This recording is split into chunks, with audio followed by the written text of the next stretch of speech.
All right, we're in Holyoke, Massachusetts on a full-length tour of Oak Street.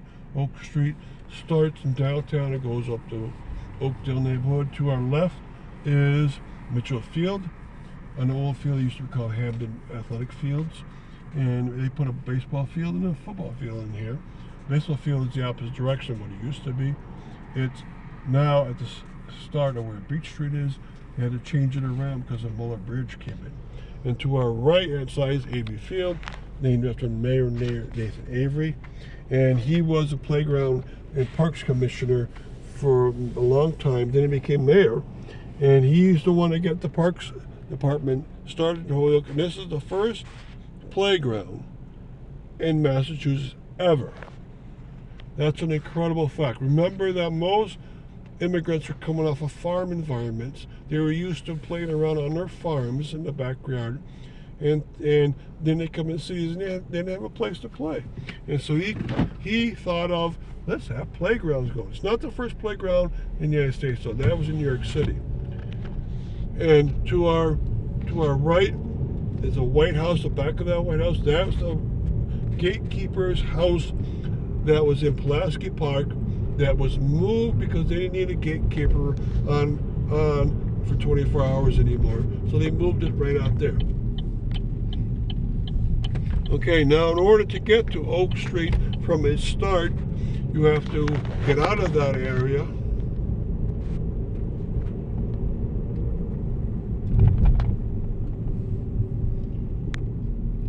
And to do that, we have to leave and go back in.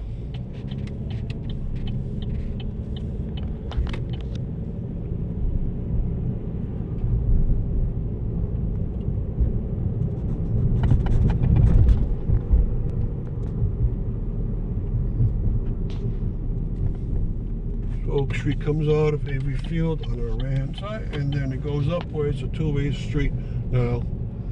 All right, so this is, I would call it the third block of Oak Street, because you have Mitchell and Avery. Now you have the third block, and it's very residential. You see how most of the houses are with the same builder, and they have a very similar look to them.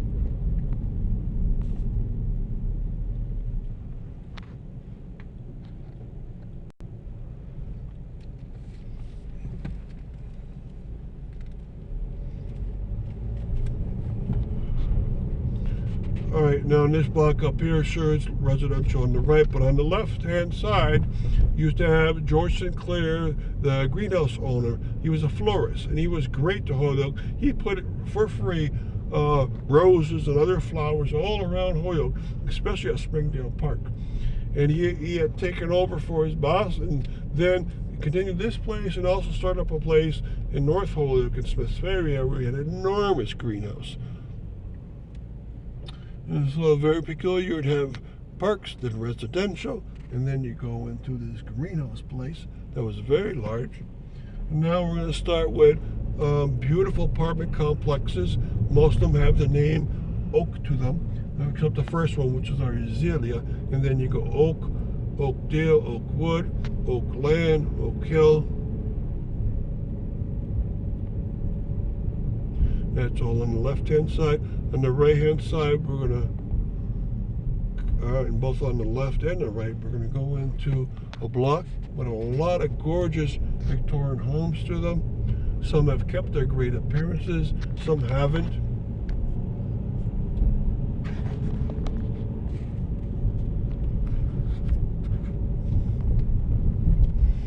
Okay, and on our left-hand side, we'll get a view of the back of the Nautilus building. This used to be a Victorian home.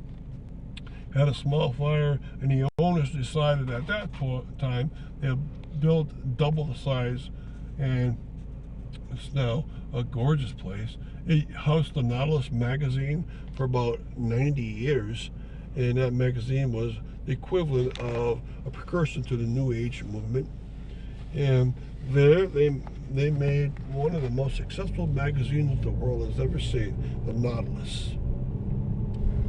And now, very important, we're coming on to Fairmount Square. The whole city block was made by Stephen White, designer, architect, and contractor.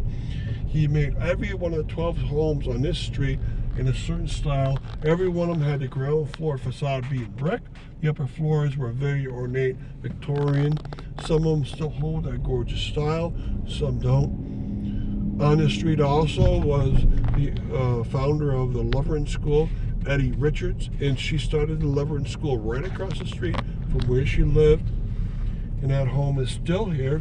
It's one here with the brick red trim on the very ground floor.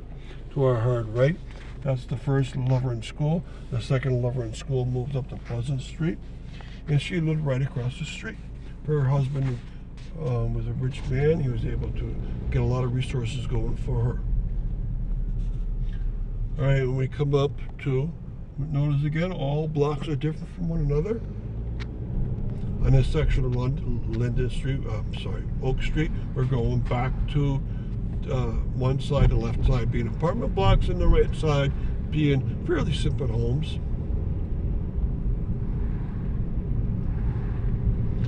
And this last block right here of Oak Street was added in the 1940s. A business was partly taken out, and the only part of it's left on the left-hand side.